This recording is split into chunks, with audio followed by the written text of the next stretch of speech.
Hey, middle-aged gamers, we're back, and we're so glad to see you all here. It is a new year. Happy New Year from the three of us. I'm sure the guys will say the same thing as well. Lots been happening in the gaming world, especially in the last month, so we hope you loved those special episodes. If you haven't checked them out, they're the last 3 episodes preceding this one. They'll be all in your videos channel because we didn't do any live shows because Adam was away, I was away, Antoine was enjoying his holidays. But we've got lots of gaming news to start off. We have to start off with Adam's first story about the GTA 6 hype train, as Antoine put it. Adam, what's happening there? Okay, so analysts have gone through, and we know that GTA 6 is quite a large commodity, and so they are expecting it to sell $1 billion in pre-orders alone. So before the game is even released, they're already expected to make $1 billion. And then by the end of the year, it's expected to make $3 billion, but that's going to include digital versions, physical versions, and microtransactions. And that's actually pretty significant because the game is set to release in the fall of 2025, which means that you really only have maybe 1 quarter to make that money. So basically what you're going to do is you're going to make $1 billion before the game even comes out and then triple it within 5 months or so. So that's what they're expecting. They are expected to sell 40 million copies in the first year, and they believe that they will sell up to 100 million copies by its 5th year. And the question is this doable? Well, GTA 5 made $1 billion in revenue after just a 72-hour sale back in September 2013. So, I mean, if you can make $1 billion in one sale, I think it's safe to say that you can maybe make $1 billion in pre-orders. So this game is looking like it's going to be super big. We don't have too much information on it right now. We do have the one trailer, and they don't have a set date. They just say fall 2025. So will it release in 2025? Hopefully, but if it does come out in 2026, that's a possibility too. But if that happens, that's just more time for pre-orders, right? So yeah, it looks like this game is going to be the big game of 2025, hopefully. So I'm excited. I like GTA. I know Korean has different opinions on this, but Go ahead, Antoine. Well, at least, first of all, we already know who is the Game of the Year 2025, so no suspense there, right? Unless, and that's the only thing they should be careful about, is doing a cyberpunk, launch, and launch a butch game, which really doesn't roll properly. Apart from this, a very bright future for GTA, of course, I don't think any GTA has ever disappointed, which is why it makes this IP so strong. Yeah, I agree. It's gonna be a great game that I need to keep off my children's hands, because otherwise it's never gonna work. Anyway, enjoy GTA 6, kids, but remember you still need to study, right? Yeah, I remember I bought GTA 5 and I played it a little. I think the last GTA I probably played and enjoyed was number 2. Like, this is going back however many years ago. Yeah, I don't know why. Like, I loved Saints Row open world games, and the GTAs just never. The most recent ones were just money I spent, and I just never played. I think I probably had 5 hours into GTA 5, maybe not even that. It didn't work, but I can't disagree with this. I know there's so many people who love the franchise. There's so many people in our demographic who love the series. They played the very first one that was in the 90s. I remember that as well. So yeah, no, it's a guaranteed sale. I really hope it doesn't win Game of the Year. I'm not a big fan of someone saying, yes, this is gonna win, or this should win because all the GTAs were great. It should win because it's an expensive game. But again, I've hammered this point home multiple times. Anton was saying, oh, Black Myth Wukong should have won Game of the Year, and I disagree with that as well. But we'll see. Antoine, you have some exciting news as well. That's something I'm more excited about, which is the Oblivion remake. Well, yeah, I wanted to start and saying one of the game which is not hyped for 2025 is Elder Scrolls 6. So unfortunately, you're gonna have just to eat up with or just get excited with rumors, and that's just what it is, right? Rumors of a Elder Scrolls 4 Oblivion remake. So just for you who didn't get to play this game, because it's still a 2006 game, so it's 19 years old, right? So it's kind of old. It's of course an RPG by Bethesda. And everybody's talk about Skyrim, but don't forget that Oblivion before that was a very, very solid game, which is why everybody like me was excited for ES6 up till Starfield came up, which makes me think like, oh, you get Elder Scrolls 6 out, please do it properly. That was the issue. But so that's not going to be a spoiler, but just a little recap on the story. In Oblivion, you are playing in Cyrodiil, which is the birthplace of the Empire that you're going to fight in Skyrim, or allied with, as you wish. You very start of the game, you have the Emperor Uriel 17/7. He and his 3 sons get squeezed, assassin, killed off right at the beginning of the game, which is gonna create there was some kind of mystical pact which get broken, and it's gonna open Oblivion Gate all over Tamriel, or at least specifically in Cyrodiil.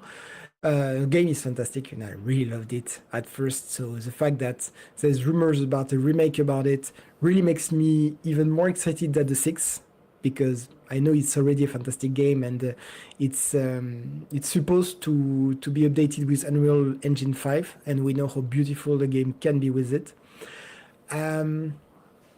So where is this rumor coming from? So it's coming from the LinkedIn page of a technical art director at Virtuos. So if you don't know Virtuos, like me, it's actually Virtuos, specifically the Shanghai team. They are not coming out of nowhere, right? They are very well known for their remake, for their work on several big AAAs. For instance, they helped with they did the art support for Horizon Zero Dawn. They worked on the MGS3 remake with Konami. If you go on their webpage, you will see, I could go forever.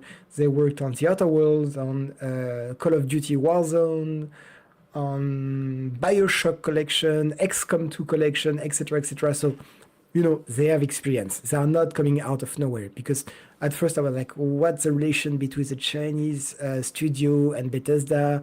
Will they have the right to use the music? Will it cause some legal issue or something like this? They are not coming out of nowhere, as I said, and they are mastered at remaster. So we could expect that Bethesda, if that's true, is already working with them legally. So that wouldn't be an issue. Honestly, and it's not a fresh rumor, right? The first time I heard this rumor was in summer 2023. Just that, as Korean knows, right? I'm not too big into rumors until there's some hard fact. But the fact is, this rumor is very persistent. So there might be something behind it, right? And we are at the stage where, as I say, MGS3 just launched a remaster and it worked really well. You have all this Resident Evil remaster, you have Silent Hill remaster. This is definitely a remaster period. Why we already talked about it in previous episode, but we are at a stage where launching a new IP, a new game, is extremely costly, extremely risky. A remaster of a game which has already proven to be an excellent sale is a safe bet. Simple as that. So an Oblivion remake would make absolutely perfect sense. And I think, like me, a lot of players would like it. So a couple of questions come to mind. So first of all, I was talking about the relation between Virtuos and Bethesda. Like in the case of MGS3, Konami put a tweet officially saying we are working with the Konami internal team is working with Virtuos on this remaster. We didn't get anything like this from Bethesda, Microsoft, or anything. So, as I said, purely rumors at this stage. But if they do that, we get Sean Bean as Martin. So, in the game, I told you that the Emperor gets killed and everything. And the whole quest is to find the illegitimate son of the Emperor to get him on the throne, etc., etc. and this son, so Martin, whatever, was played by Sean Bean, which I found it super cool to have Sean Bean as an actor in a video game. So will he come back? Because if he doesn't, that would be, so quite. He has quite the voice and he's a fantastic actor. Again, is it just a rumor or just some desperate attempt to make us forget about the fact that Elder Scrolls 6 is not even on the horizon? By the way, I remind you that the last time I heard about ES6 was 2018, I think we got a trailer. So some people really hope that we'll get a trailer this year in the separate Xbox events and things like this. We'll see. We'll see, because Bethesda... I'm not gonna say that Starfield is a failure, right? I'm not gonna go that far. I'm just not in the kind of people who really like it, and I know that Bethesda is really working right now in improving Starfield.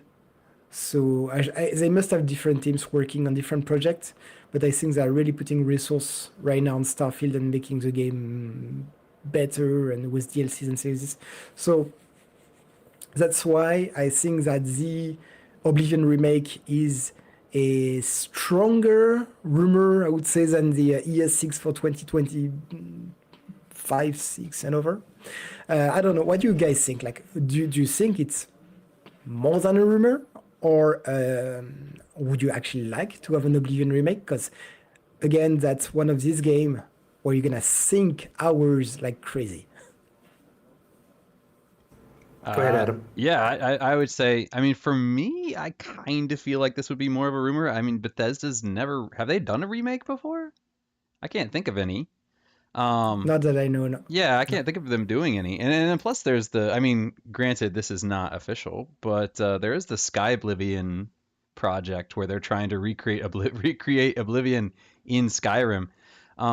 So yeah, and then given how long it's taken them just to do Elder Scrolls 6 and how long it takes Bethesda to come out with these games, it seems like they just don't have the resources they need, or it would just take so long to get an Oblivion remake that it just wouldn't even really be.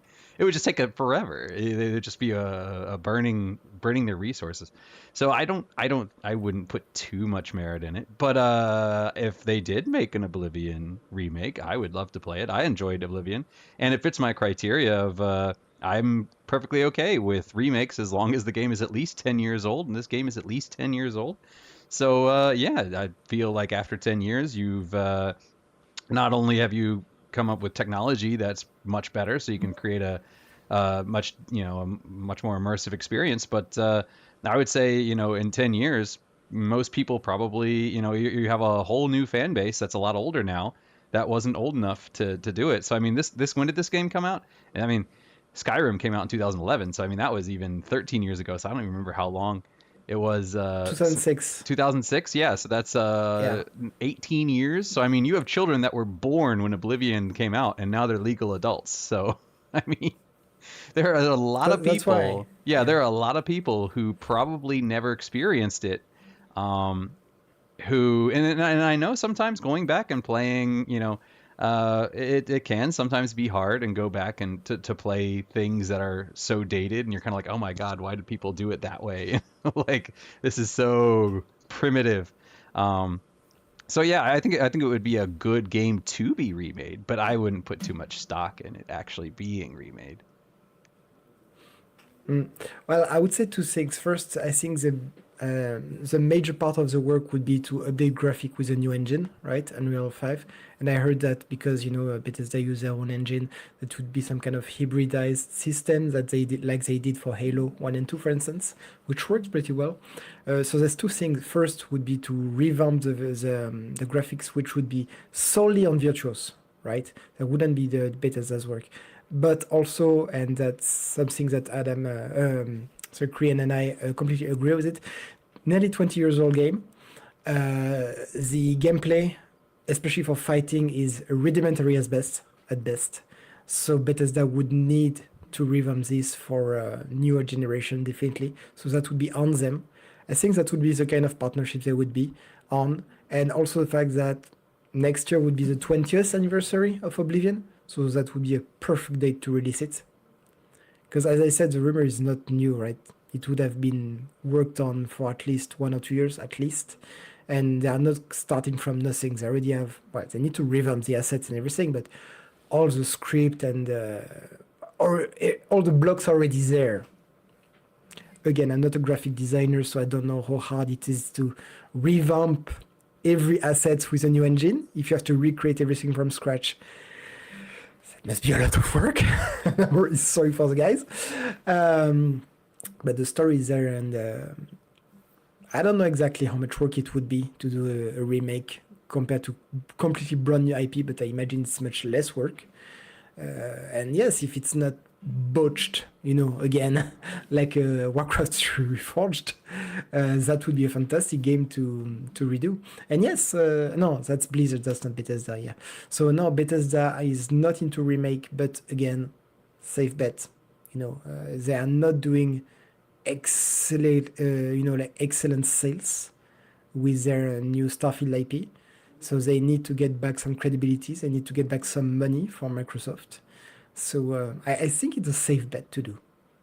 Yeah, I'd also be kind What of do you think, concerned if Ren? they're changing the engine. How's mods gonna work? Like, are they gonna be able to do mods as Yes. easily, or is that gonna be? Because I think if they can still have mods, I think it'd be really popular. But if they are like, well, we're doing this new game, but we're not gonna be able to do mods this time because we have a new engine, I think that would actually hurt it. So I'd be real curious. No, they need a creator club. That's the staple of Bethesda. So no creator club, they wouldn't go into this project, I think. Yes, I thought I saw this confirmed for some reason, like during the week. This last week, I thought I was like, oh yes, there's gonna be like a mod, but like I think the question I have is what I've realized is, like I love the Warcraft 1 and 2 remasters. They looked beautiful. I'm like, yes, I'm gonna play these. And then I think when I was looking at my Steam wishlist, I'm like, oh my god, I have 160 games on my Steam wishlist. Now I have, like in my Google Keep where I keep all my notes, I'm like, okay, now I have a Switch game priority playlist. I have a Steam Deck game priority playlist. Then I have a PC priority playlist. And then now, like, I already know, yes, play Hogwarts Legacy, finish Hogwarts Legacy, play Avowed, finish Avowed. After Avowed, it's Atelier Yumiya, if I'm actually going to do that. And then there's just, yeah, no, I don't think remasters make it on to anyone who's been on Steam or, I mean, how old is the PlayStation Network? PlayStation Network's Yeah, I been mean, around like- since PS3, so it's pretty old. Yeah, so exactly, like if you've been buying games for the last, like we're 40, so if you've been buying games since you're 20, there's no reason to buy a remaster anymore. This is too much other stuff you haven't played that you should play. So I think remasters are great for people maybe who've never played a game, but for us who maybe played the game and like, yes, are you gonna go back and play that? No, I don't think so anymore. I want to, but it's not realistic. You say And on that, that but note- tomorrow Freedom Wars Remastered comes out, and I have I played that. saw and that. I I'm was like, that thinking is about playing it awesome. again. Go ahead, Anton. Sorry, I just wanted to say on that note, do not forget to watch Adam's video on 10 games to add to your backlog in 2025. Yes. Oh, we have the option for cards. I gotta remember to start using that in videos. Yes, absolutely, we do. Yeah, because we didn't have them before when we were just first level monetized. Speaking about the best games of 2024, I found this list and I was like, I was going to give this to Antoine because this is one of the things you guys were searching for on YouTube. And I'm like, oh, no, I can't even do this like the Antoine cool way of like, yes. So I'm just going to talk about it. So if you're wondering, right, what were the best games in 2024 if you're looking to add to the backlog, like Adam's video suggested, these are some games you could potentially add. Maybe you missed them. I know some of these I'm like, I kind of didn't know they existed, but I should know that. So I'm going to start with number 10, Dragon Age the Veil God. So year to date to the end of November 2024, right? We'll only get the full 2024's data probably like towards the end of January. But from January 2024 to November 2024, Dragon Age Veil God is number 10. It dropped so from October it dropped. October it was number 6. It dropped to number 10. So it's probably going to be off the list maybe. And again, this is a game I listened to a bunch of podcasts over the holidays, read a bunch of reviews, and this was a game that was on the top 10 for most people.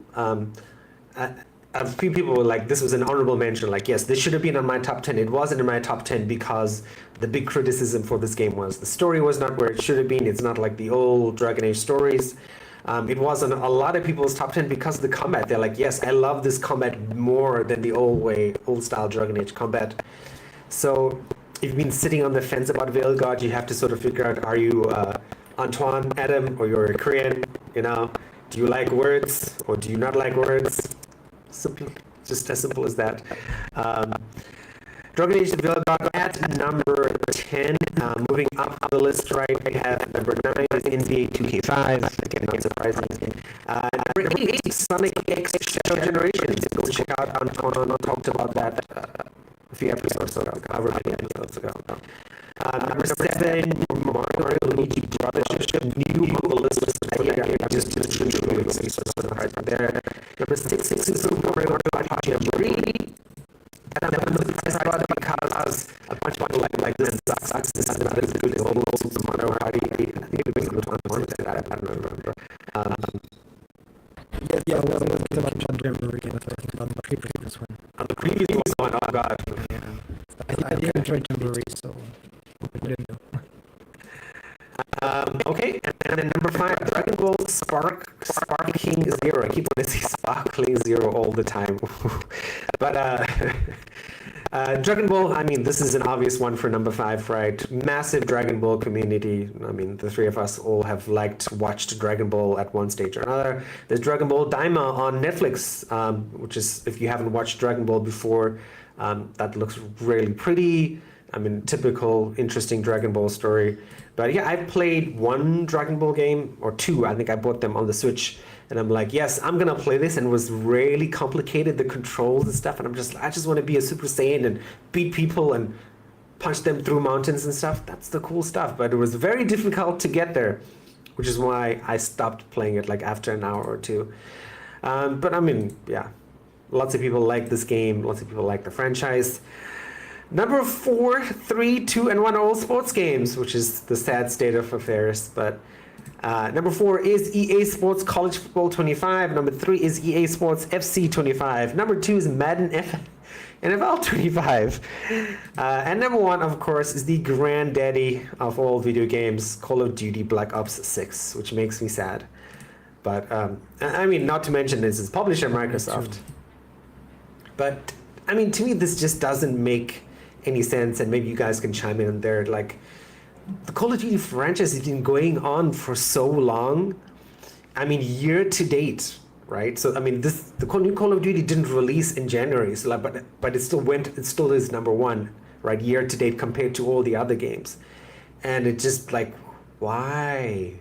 I mean, is this just like an age thing? Are we too old? Like, I know for me, right? I can't play multiplayer shooters anymore. Like, it's impossible. My reactions are too slow.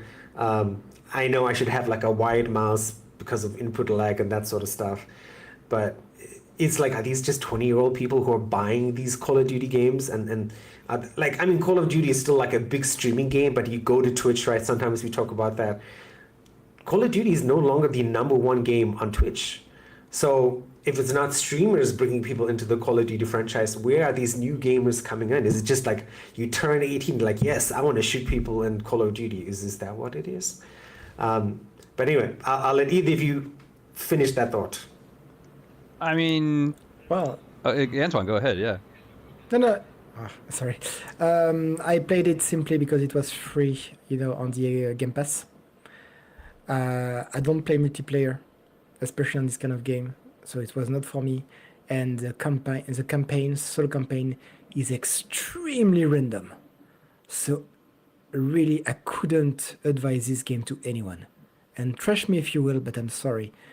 This campaign is completely random, and the only interesting level would have been the one which is a bit scary with the zombies when you're completely high on pills and stuff like this. Otherwise, absolutely no interest for this game. I really don't see where the hype is coming from. Apart from being free on the Game Pass, really don't know. Yeah, no, I mean, I kind of get it. I'm not a big Call of Duty fan myself, but I think it's a couple different things. One of them, I think, is just the way people socialize nowadays. For younger gamers, they tend to socialize online more. And for older gamers, we have friends that we don't get to see as much because we've moved away and we've had families and stuff like that. So we're far away. We need a way to socialize online. So, I mean, this is a great way to get a team together. You're working together. There's a lot of communication involved, so you're talking back and forth with your friends. This is just I think a great way to socialize. Like for example, when I originally played World of Warcraft, one of the ways I described it, I was like, well, back then we had AIM or MSN Messenger, and I was like, yeah, this is just MSN Messenger, but instead of just chatting, I can chat and fight a dragon at the same time. And I think Call of Duty is in a way similar to that, where it's like a Zoom chat, but we're shooting people at the same time, right? We don't see each other, but we can still talk and we can joke around and we can have fun. So like for older gamers, there is kind of a sense of that couch co-op that we used to have when we used to play Perfect Dark or GoldenEye, where we're like laughing at each other getting killed or joking around, the same thing that you get in, say, Helldivers or something like that.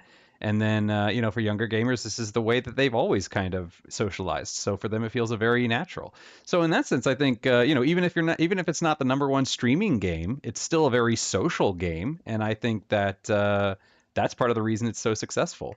And I mean, the fact that it is such a big franchise, it's almost in some ways too big to fail because it's one of those things where it's like, okay, if I really like, say, Baldur's Gate, then, I have to find people that like Baldur's Gate. If I want to play, I don't know, something else, GTA Online, I have to find other people. But Call of Duty is so big, I know I'm going to find a lot of people online playing Call of Duty. So I know it's probably like the law of averages where if we have a group of friends, Call of Duty is so big, probably the most friends are going to have that game. So it's probably one of the easiest games for a large group of friends to get together. And so I think that that's part of it. And it actually does kind of lead into my next story because the card is literally Call of Duty, but we'll get into that then. Go straight into it, Adam. All right. So as you might have noticed, if you're looking at the screen, you'll see that I am actually referencing The Office here because in The Office, when Jim went to I don't remember where it was, but one of the things that the team would do is they would play Call of Duty at work. And recent studies have shown that that actually is maybe a good idea. So even in The Office, they're referencing Call of Duty and they're playing, so. But Harvard Business Review did some research, and granted, they didn't have a large sample size. So some people are saying, take this all with a grain of salt, because there's not that much data on it. But what preliminary data has shown is that gaming at work can actually help increase productivity and actually be good for performance. They say gaming can build cognitive, social, and emotional skills. And, Call of Duty is going to play, cognitive, you have reaction times, right? You're using your brain power. Social, the ability to communicate.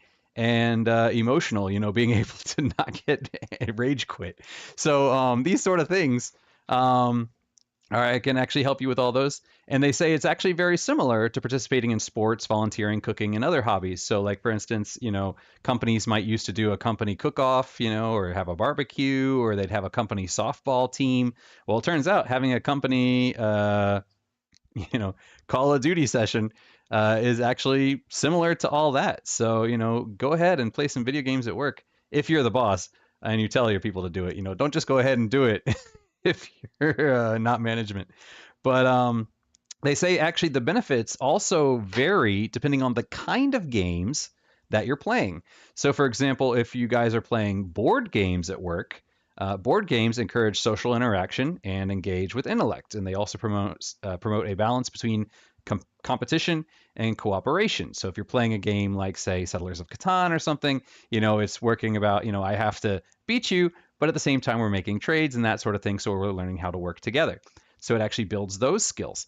If you're doing a tabletop RPG like D&D or Cyberpunk, those are going to build social interaction again, creativity, teamwork, and empathy. And it's also going to decrease general anxiety, stress, and depression over time. And it also means that players are less likely to be introverts. So, there's that stereotype that people that play D&D are loners, they sit in the basement. But studies have actually shown that people that play D&D are actually more likely to be extroverts because they are actually engaging. Maybe they're not engaging with certain groups because of a stereotype and they don't want to be bullied or whatever, but they are actually very social. So by getting a tabletop session, maybe if once a week for an hour, you get the team together and you guys play a D&D session, that can get people talking and working together a little bit more. If you have maybe a more shy person, it might get them a little more comfortable talking to people. And video games build cognitive skills and contribute to stress management. So on the cognitive side, it creates quicker reaction times. Okay, so like Call of Duty, processing speeds, and improved memory. Whereas the stress management, it reduces stress and boosts resilience, which means that basically, you're able to handle the stress a little bit better and not become so overwhelmed. So it turns out that playing video games, or not just video games, but any kind of games at work can actually have a positive effect on your employees. So if you are a manager, go ahead and set up some time, maybe in an hour a week or something like that. Or, maybe set up like a game night for the team once a month or something like that, because it can actually help improve morale and improve people's work performance. So I think that's really cool. Antoine? Actually, when I used to work back in Dublin, we did at FIFA in the break room. So that was great, to take a break and play some football. But now that you are talking about social event, I just can't wait to see a boss, doing a overcook competition between the team. See all the team yelling at each other and don't want to talk to each other after that. Like the sort of competition which completely backfire. Yeah, Noble That'd Cooper be fun. brings up a good point in chat. He says a pizza shop in his town had a Tekken arcade when he was a teenager, and even the manager would play against clients. So not only, if you, so in this case, it actually improved the relationship between the staff and clients as well. So, yeah. And unless the staff beat you senseless every time. Yeah, let them win it occasionally. Yeah, I would have loved that. But when I went to meet all my coworkers for the first time in France, I was like, almost all of them are all like extroverted people. I don't think anyone would want to sit down and play board games or like. It's unfortunate, but I agree. Like, I think any time I played, like I've introduced board games to like students in class and stuff. It's an amazing way for people to interact and talk and communicate. And I think that's the sort of wonderful thing about doing it in a classroom is you do have this like, hey, I'm a teacher, please try this once. And there you go, and you try it like, yeah, it's not as nerdy as I expected it to be. It's not as slow, as boring. And actually, this is pretty interesting and fun. So I can see that happening in the workplace, but I think it definitely in an established company or a startup company, it'd have to sort of come from top down, because I can imagine even in the company I work for now, 98% of people would not be interested in playing board games, no matter the kind of game. But I mean, even with board games as well, there's also the online stuff. There's quite a few online board game simulators that are really fun. I've played a few with my brothers. So even if you are like a remote worker like myself, right, you can still do online board games with people, which are awesome. So Antoine, what is your final story for today?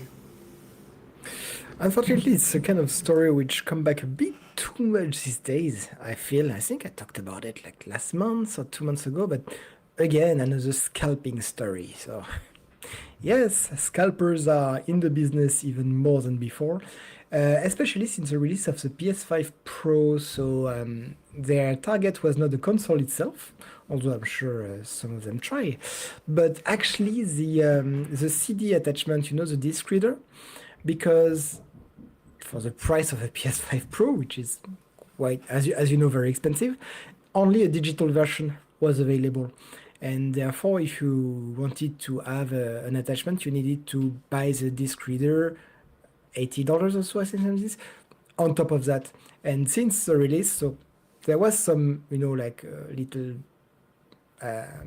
logistical issue before, but since the release of a PS5 Pro, the scalpers have gone completely crazy about buying the disc to resell, of course, at exorbitant price on eBay. And the US and the UK shop are completely off. Sony are completely out of stocks.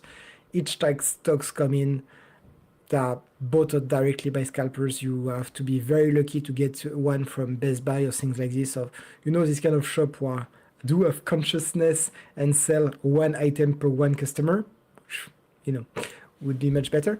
But unfortunately, yeah, the news is it's not ready to the situation is not gonna get any better anytime soon, because Sony is not talking about it.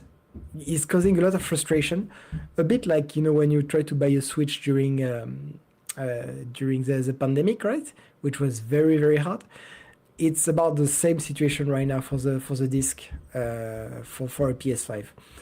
So unfortunately, at this time, the only thing you can do is buy a PS5 Slim rather than a PS5 Pro if you want a disc reader. Otherwise, just make sure to be very patient. Don't go on eBay and buy the first disc reader at $200 or more, because do you really need it? It's even better to just buy, like extra memory for a PlayStation. It's extremely easy to add into it, and you can just download more games and just buy a disc reader when there's lower demand and more supplies. Just beware scalpers. Do not buy from them, because it just encourages them, right, to scalp even more and to screw us players, which, well, apparently it works very well, because they're doing this very often on a wide variety of console and games and accessories and things like this. So it's very sad to see, but well, what can I say? That's capitalism for you. And yeah, so if you're a PS5 Pro player, you already spent a lot of money on your console. Save your money and just wait another 6 months. I'm sure in 6 months, a year, it's a long time to wait, I know, but do you really need a disc reader at this price? What do you guys think? Is it really worth to spend so much money to have it right now? Since you can buy everything digitally? Yes, you would? No, I would say no. I like most of my games are digital. The only physical games I currently have are if I got a collector's edition, like Valkyria Chronicles over here. Where is that? Or Persona 5, or Final Fantasy 7 Remake, or on the rare occasion that, like, for example, maybe for Christmas or a birthday, if my wife wants to buy me a game, then she'll get the physical version, because you can't wrap a digital game. But those are the only times I really use, for collecting, and that's basically it. Other than that, I just do digital. So I mean, if you're a big collector, then yeah, you're gonna want one eventually. But there are so many games out there that you can play digitally. I would say I don't think there's too many people that their library is 100% digital. Or sorry, I don't think there's too many people that are 100% physical. And if you're on PlayStation, I mean, you probably have PlayStation Plus, and if you have even the base version, you get 3 free games a month, so you have digital games to play. So yeah, I would say just wait. It's not like you don't have anything to play while you're waiting. Yeah, don't encourage scalpers, because it's just gonna come back and bite us all later when they're like, oh, okay, this works, So yeah, just give it some time, wait, and a disk drive is not like a PS5. It's fairly easy to manufacture, so they're gonna make more, and it's not gonna take too long. So yeah. And as you said, like, sorry, Korean, just before you start, most games now are digital. Like, look at Wukong, which was a very good say pretendant or competitor to be Game of the Year. It was released only digital, only after the fact, because the sales were so good and the reviews was so great. They decide to make a physical copy to release just before Christmas. because of course, right?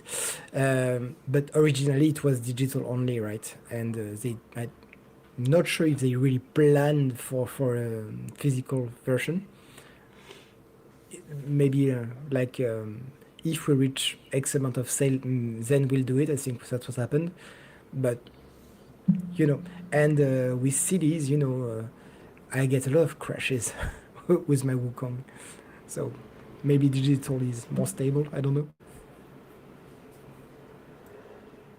No, I mean, for me, like, I wouldn't buy scalped things very often, but with certain things, yes. Like Adam mentioned, like collector's items, if there was a Command and Conquer, like single player RTS game coming out and there was a digital edition or a physical edition and it was scalped and someone was like, yeah, so if you want this, it'll be like $300. I'll be like, yeah, take my money, no problem. There was just certain stuff. Yeah, I would pay premium price or scalped price for like certain things. Not many things, and I know it's not good. And I definitely agree with what both of you guys said. Like if you can wait. But I am somewhat of a materialistic person. And so some things, in whatever much life I have left, those things do bring me joy when I turn around and I look, I'm like, oh, that's a shiny Batman. Yes. So yeah, no, I think last year, like, God, I think 4 people our age passed away that I knew. And I'm like, yeah, if you've got money and you want to buy something that's going to bring you a moment of joy or continuous moments of joy, why not? Right? Yeah.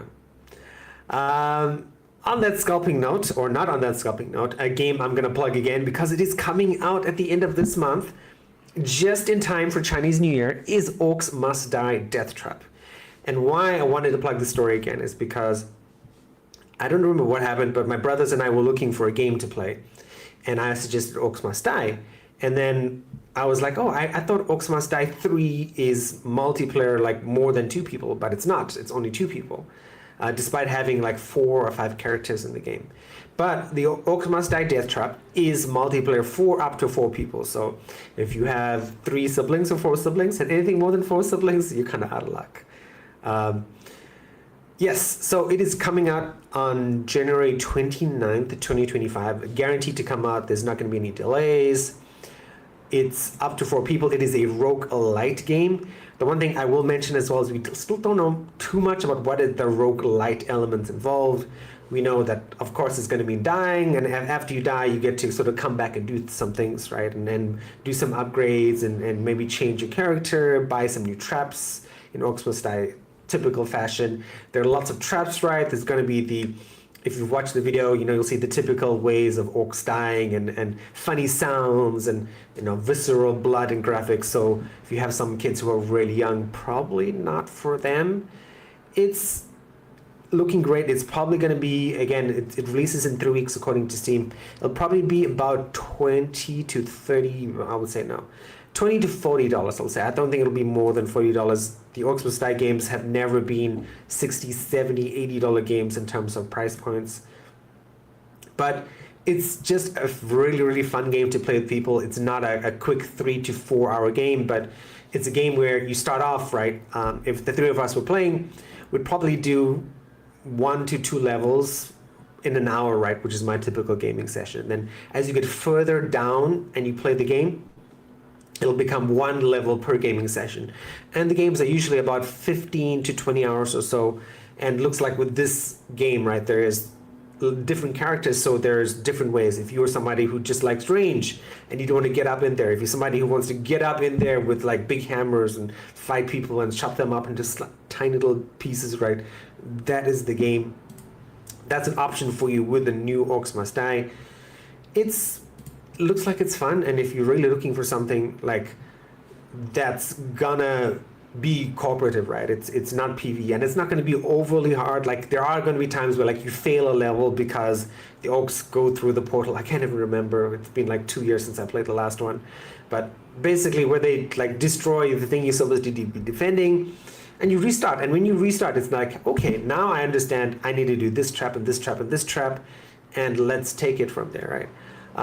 Beautiful graphics. Again, at the same time, the system requirements are not too over the top, so it'll run on most people's computers with the recommended 16 gigabytes of RAM, a 3060 NVIDIA card, which is like, wow, 2 generations ago. So yeah, a wide variety of computers. It could be somebody with a computer and a few laptops. It's going to run on the Steam Deck for sure, if I'm not mistaken.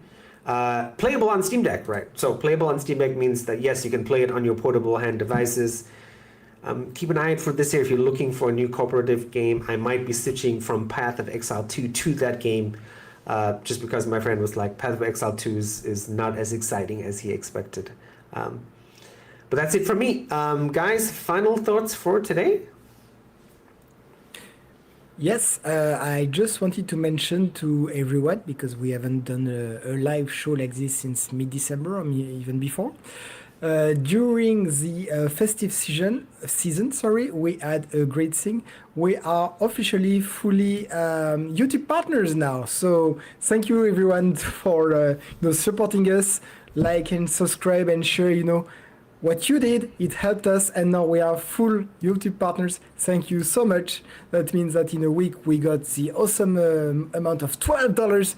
Go guys! So we still a bit more for Adam to go full time, but we're on the way. It only took us 4 years, and we are definitely here for another 4. So I just wanted to say thank you very much. That's very nice of you to like our video and our content, and I really hope that you keep supporting us in the future. I should have said that. Thank you, Anton. Anytime. Adam, final thoughts? No. Yeah. Thanks for the watches. Yes. Yeah. What about streaming, Adam? Are you going to be streaming this week since you just got back from your long holiday? I plan to. I'm debating whether I should stream 9 Souls or Freedom Wars Remastered. At least until Sin Duality comes out, and then I'm like, okay, if I've finished 9 Souls or Freedom Wars, do I switch to streaming Sin Duality or do I continue? So we'll see. I mean, speaking of 9 Souls, that's another game, again, on a wide variety of podcasts I listened to on my biking sessions, where 9 Souls was up there for people for 2024, if you can believe yes, that. it is finally out on console, so I finally get my copy. So, but I finally got my copy like right before I went on vacation, so I was like, no. So, but I have it now, so on my PS5, so it's already downloaded and everything. I might start it today. So. So please keep an eye out for Adam's streaming. Again, I think looking at the YouTube stats, like Adam's live videos were quite up there. Even the weekly quests were up there as well. So that was pretty nice. Thank you everyone for tuning in. We're going to update you as far as channel strategy, videos coming out in the future. We have a few vacations coming up this year as well. So once we figure that all out, we'll let you know. And then we'll see you guys same time next week for more news, more games, and more stories. Catch you Cheers. later.